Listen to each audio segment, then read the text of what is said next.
안녕하세요. 결혼 생활 4년 만에 이혼을 결심한 30대 여성입니다. 어디다 얘기할 곳이 마땅치 않아서 이렇게 글을 쓰게 되었습니다. 망신스러운 이야기라서 주변엔 차마 못하겠고, 그렇다고 친정 부모님께 하자니 걱정하실 게 뻔해서 못하겠더라고요. 하지만 그저 끙끙 혼자 앓자니 이러다간 정신이 어떻게 돼버릴 것 같아서요. 정말이지 결혼 전에는 이런 사람일 줄은 생각도 못했는데 도대체 어디서부터 꼬여버린 건지 모르겠어요. 남편하고는 가게 사장하고 아르바이트생으로 만났습니다. 어디서부터 이야기를 해야 하나 싶은데 제가 대학을 안 나왔어요. 그게 제가 못난 탓도 있었겠지만 일단 저희 부모님이 저를 뒷바라지해 주실 만한 여력이 없으셨거든요. 게다가 지금은 돌아가셨지만 몇 년 전까지 할머니가 살아계셨는데 여기저기 많이 아프셨어요. 그런데 저희 부모님이 그런 할머니를 외면하지 못하셔서 병원비로도 돈이 많이 나갔죠. 아무튼 그래서 솔직히 제가 공부에 얼마나 열정이 있었다면 모르겠지만 딱히 그런 것도 아니었고, 그렇다 보니 무턱대고 남들이 다 가니 나도 보내달라며 대학 가겠다는 고집을 부리지 못했습니다. 자포자기를 했달까요? 그런데 그러고 나니까 점점 시간이 갈수록 학벌에 대한 컴플렉스도 느껴지고, 그러다 보니 한 곳에 정착을 못하고 어디 사무실 같은 데로 출퇴근도 하다가 또 관두고 아르바이트도 하다가 그렇게 철새처럼 여기저기 옮겨다니게 되대요. 그러다 한 번은 주점에서 아르바이트를 하게 되었는데 남편이 거기 사장이었던 거고요. 남편은 저보다 10살이 많았는데 그래서 그런가 대화를 나눠보면 생각이 깊은 것도 같았고, 또 저에게 이래라 저래라 지금 생각해보면 쓸데없는 잔소리였는데 그게 그때는 얼마나 피가 되고 살이 되는 조언처럼 들리던지 말이에요. 아무튼 그래서 그런 남편에게 저는 조금씩 호감을 갖게 되었고, 남편은 그런 제 마음을 눈치챘던 건진 모르겠지만 남편도 남편대로 저한테 무척 잘해주었답니다. 그래서 남편이 저에게 제대로 사귀자 한 적은 없었지만 조금씩 사이가 가까워져 이내 연인처럼 되었고 2년 만에 결혼까지 하게 되었죠. 신혼집은 방 2개에 반지하였는데 저는 솔직히 그것만으로도 고마웠어요. 그래도 남편 말로는 그 집이 1억이 넘는 집이라고 했는데 저는 들고 간 돈이 2천밖에 안 되었거든요. 남편이 요새는 다 반반 결혼하는데 그래도 자기나 되니까 이 정도 해오는 거라대요. 지금 생각해보면 그것도 어이가 없죠. 10살이나 많으니 솔직히 당연한 거 아니었나 싶기도 하거든요. 그런데 그때는 그냥 제가 여러 가지로 사는 게 힘들었던 모양이에요. 그래서 남편이 좀 유세를 부리고 생색을 내도 그러려니 했고, 그저 하루빨리 제 가정을 꾸려 심적으로 여유 있는 삶을 찾고 싶었죠. 그래서 제 나름대로 어떻게든 좋은 점만 보고 좋은 쪽으로만 생각하려고 했던 것 같기도 해요. 그런데 결혼한 지 1년 만에 아이를 갖고 아이가 태어날 때쯤 되니까 더는 여기서 못 살겠다 싶대요. 저나 남편이야 어른이니까 그럭저럭 적응하고 살았다 치지만 애가 앞으로 여길 기어다니며 지낼 거라 생각하니 눈앞이 깜깜했거든요. 그래서 남편에게 이사를 가자고 했어요. 그랬더니 남편이 저더러 어디 돈 맡겨놓은 거라도 있냐면서 쓸데없는 소리 하지 말라나요. 맞아요. 저희 남편은 이사 가고 싶은 생각이 아예 없었어요. 가게를 넓히면 넓혔지. 집에서 자기가 있으면 몇 시간이나 있는다고 이사를 가야 되냐? 왜 자기가 쓸데없이 돈을 써야 하냐? 애가 태어나고 나면 저랑 애는 하루 종일 집에만 있어야 하는데 그건 남편한테 알 바가 아닌가 보더라고요. 그래서 돈이 문제냐 그러면 내가 이 집 보증금 내에서 알아보겠다 하고 만삭의 몸으로 집을 알아보러 다니기 시작했습니다. 그래도 저희 남편 정말 눈 하나 깜짝 안 하대요. 그런데 사람이 정말 죽으라는 법은 없는지 그렇게 발품 팔기를 2주 예산하고 정말 꼭 맞아떨어지는 집 하나를 찾았어요. 비록 동남향이긴 했지만 그래도 살고 있던 반지하에 비하면 해도 잘 들고 집주인이 계획에 없던 이사를 하게 되면서 전세로 내놓은 집이라 그런가 집도 싹 고쳐져서 너무 깨끗하고 좋더라고요. 그래서 그 집으로 이사를 가자고 정말 남편에게 사정사정을 했습니다. 솔직히 거의 빌다시피 한 것 같아요. 당신은 아무것도 신경 쓰지 않아도 된다. 처음부터 끝까지 내가 다 하겠다 그렇게요. 그런데 계약 당일 부동산에서 남편이 어찌나 저를 망신을 줬는지 몰라요. 솔직히 지금도 제가 그때 뭘 얼마나 잘못했고 무슨 실수를 했던 건지 모르겠지만 남편이 집주인이랑 중개인이 있는데도 만삭인 저에게 얼마나 윽박지르던지 제가 그냥 무조건 미안하다고 남편에게 사과하고 남편을 달래고 그랬어요. 그런데 그 꼴이 얼마나 보기 그랬으면 오죽하면 집주인이 남편더러 아내가 무슨 죄라도 지었냐고 너무한 거 아니냐고 대놓고 한 소리 할 정도였다니까요. 그래도 오로지 태어날 아이를 좀 더 좋은 환경에서 키워보겠다는 욕심 하나로 제 자존심을 접었습니다. 하지만 이게 다가 아니었습니다. 결혼할 때만 하더라도 경제권을 저에게 넘겨주겠다던 남편은 식을 올리고 살림을 합치기가 무섭게 어쨌든 가게 장사도 해야 하고 이런저런 이유로 경제권은 못 넘겨줄 것 같다 하대요. 그런데 거기서 그치지 않고 남편이 덧붙이기를 어차피 저는 일이라고 해봤자 살림이나 하고 애나 보고 어쩌다 가게 나와서 일이나 돕는 게 전부 아니냐면서 그런데 무슨 돈이 필요하겠냐고. 그러니까 앞으로 한 달 생활비로 50만 원에 그래도 생각해준다는 식으로 제 용돈으로 20만 원을 주겠다더군요. 그런데 아무리 이게 몇 년 전 이야기라고 해도 50만 원은 새 식구 살림을 꾸려나가는데 충분한 액수가 아니었어요. 그래서 남편에게 50만 원은 부족할 것 같다고 조심스레 이야기를 꺼냈었는데 남편이 저더러 해보지도 않고 벌써부터 돈 쓸 궁리나 하냐면서 저를 무슨 사치스러운 사람 마냥 취급을 하더라니까요. 그래서 울며 겨자 먹기로 어쩔 수 없이 50만 원으로 살림을 시작했는데 아니나 다를까 턱없이 부족했어요. 그러니 제 용돈이랍시고 준 20만 원도 대부분 결국 생활비로 써야만 했죠. 그리고 이런 생활이 계속되던 와중에 정말 우연히 고등학교 때 친구랑 마주쳤습니다. 아주 친한 건 아니었어도 서로 불편한 감정 없이 지내던 친구였는데 마트에서 절 보곤 한눈에 알아봤다며 반가운 체를 하더라고요. 그런데 전 그때 정말 초라한 상황이었거든요. 소세지 한 봉지를 사면서도 남편한테 물어보고 사야 했을 만큼요. 그래서 친구랑 마주친 그 상황이 그렇게 달갑지만은 않대요. 하지만 친구는 그런 제 마음을 아는지 모르는지 저더러 커피 한잔 하자더니 묻지도 않았는데 그간 자기가 지내온 이야기를 하더라고요. 그런데 그게 왜 그렇게 듣기 싫으면서도 부럽던지요.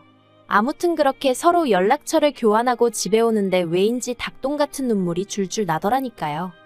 그리고 며칠 뒤 저는 남편에게 이혼하자고 했어요. 친구랑 만났다가 정신이 들었다 이런 소리는 할 필요도 없었고요. 그냥 더는 이런 식으로 힘들어서 못 살겠다.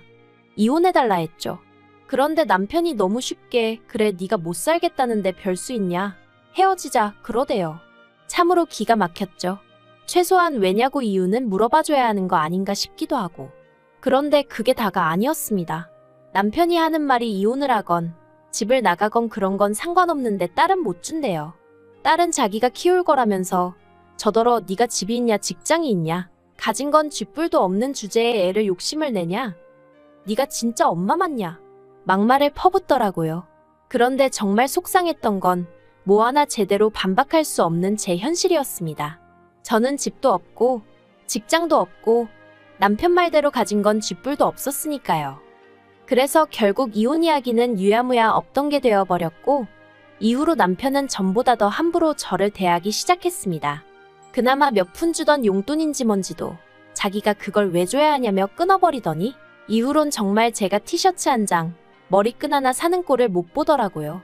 매일같이 자기는 가게에 나가서 죽어라 일만 하는데 저는 집에서 애재롱 떠는 거나 보는 주제에 이딴 걸 사나르고 싶냐며 어찌나 사람 기를 죽이던지 말해요. 정말 지금 생각해도 치사하고 서러운 날들이었죠. 그런데 그 무렵 그때 연락처를 주고받았던 친구에게 연락이 왔어요.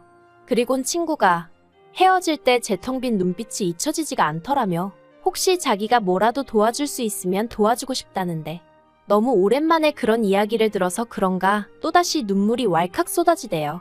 그래서 제가 일자리가 필요하다고 했어요. 그랬더니 친구가 마침 잘 되었다며 저더러 자기 식당에 나와서 일 좀 도와줄 수 있겠냐는 거예요. 그래서 더는 묻지도 따지지도 않고 그러겠다 했죠. 그리고 바로 3일 뒤 출근을 시작했는데 알고 보니 친구가 운영하는 식당은 언론에도 몇 번이나 소개되었을 만큼 소문난 맛집이었습니다. 그리고 친구는 저에게 그냥 설거지나 재료 손질만 시키는 게 아니라 가게 운영 전반에 걸친 모든 걸 알려주려고 하더라고요. 그땐 그 이유를 몰랐지만 어쨌든 저는 모든 게 즐거웠어요.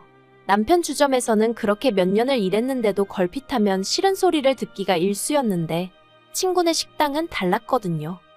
한편 남편은 그렇게 툭하면 저더러 돈도 안 벌어오는 게 쥐뿔도 없는 게라며 무시를 해대놓고 막상 제가 친구 식당에서 돈을 벌어오니 그건 또 그거대로 마음에 안 든다는 식이 돼요. 애엄마가 돼서는 애는 안중에도 없고 돈 몇 푼 벌자고 그러고 다니는 게 정상이냐면서 말이죠. 그런데 사람이 그래도 주머니에 돈 몇 푼 들어오니까 나름대로 기가 살더라고요. 친구 식당이 무슨 숙박시설은 아니지만 막말로 남편하고 싸우다 쫓겨나면 전에는 친정엔 차마 못 가겠고 그러니 어디도 갈 곳이 없는 거나 마찬가지였거든요. 그런데 이젠 친구 식당에라도 가 있으면 된다 하는 생각도 들고 그러니까 저도 전처럼 기가 죽지는 않더라고요. 그래서 애를 그렇다고 내가 나 몰라라 한 것도 아니고 어린이집에서 잘 봐주고 있는데 왜 시비냐 하고 맞붙었어요. 그랬더니 남편은 그 어린애를 어린이집에 맡겨놓고 마음이 편하냐며 또다시 제 심기를 건드렸고 그래서 저도 그러면 돈 더 벌어다 주라고 그럼 나도 일 안 하고 애만 보면 되니 얼마나 좋겠냐고 받아쳤죠. 그리고 그렇게 1년의 시간이 흘러 지난 5월이었습니다. 친구가 저에게 기니할 이야기가 있다더니 자기가 유학을 간다대요.